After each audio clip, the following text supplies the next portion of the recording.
I'm standing among men who are strangers to me in an old elevator with a metal cage that rattles during the ascent. I'm dressed like an office clerk or a worker on a Sunday. I've even put on a tie. My collar rubs against my neck.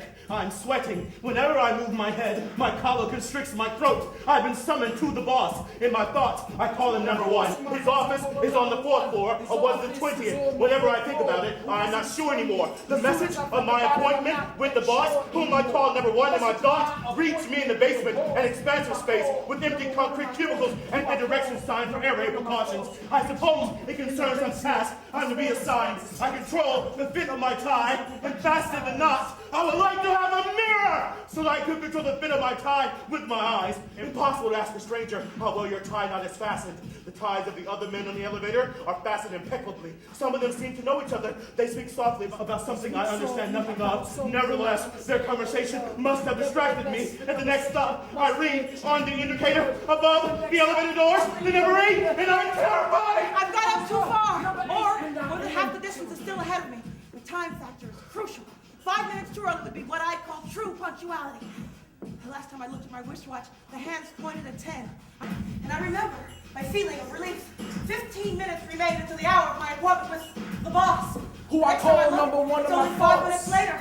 As I look again at my watch, between the 8th and the 9th floor, the hands pointed exactly 14 minutes and 45 seconds after the hour of 10.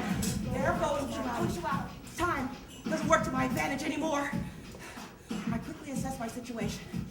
I can get off the next stop and run down the stairway. Next stop, 3 steps at a time down to the 4th the floor. elevator and run down the stairway. 3 steps at a time right onto the 20th floor, and the boss's office is located there. Right back down to the 4th floor.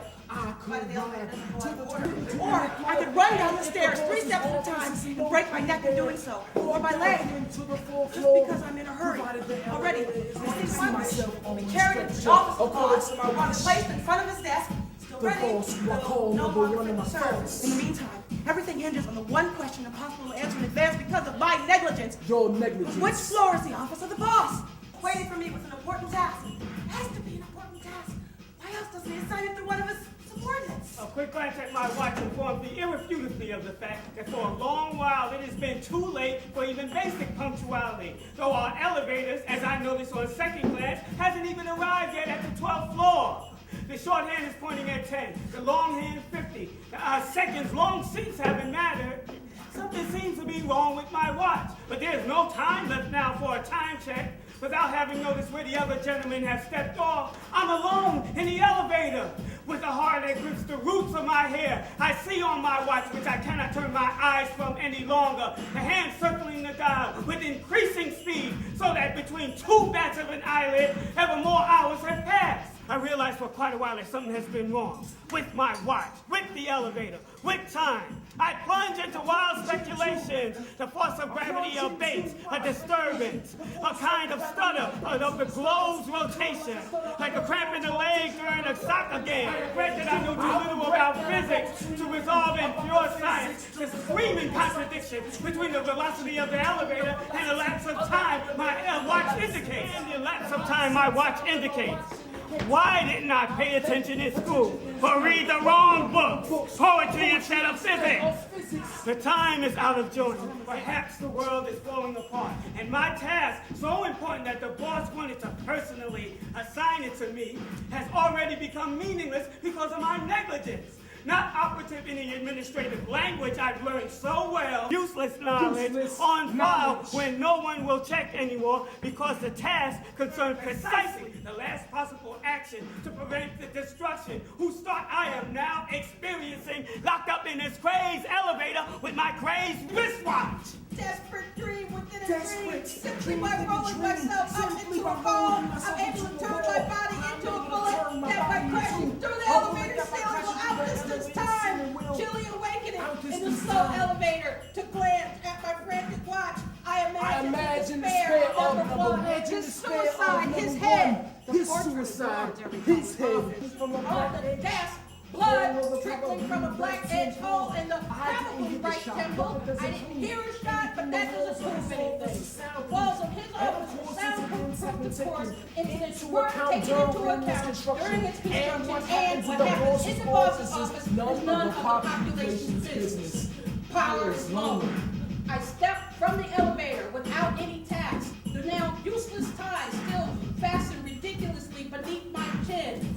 Caked mud with vehicle tracks on both sides of the street. A barren plain with occasional grass plots and patches of gray shrubbery reaches hazily toward the horizon, where mountains float in the mist.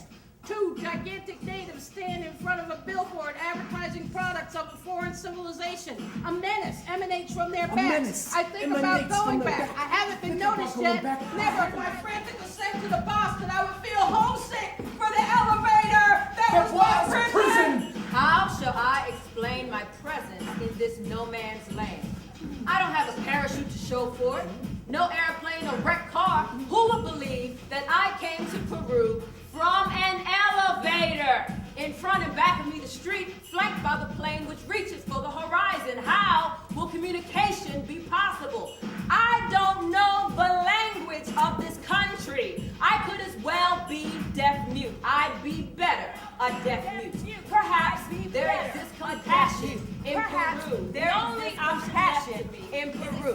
The only option left to me is escape into the space where I would hope no humans dwell. Maybe it's from one kind of death to another, but I prefer hunger to the murderer's knife. In any case, I don't have the means to buy myself off with the small amount of cash I have in foreign currency. Destiny didn't even grant me, the employee of a deceased boss, the favor of dying on duty. My cause is a lost cause. My task?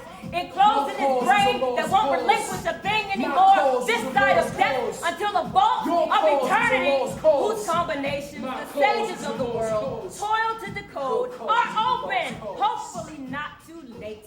I loosen my tie. Who's correct?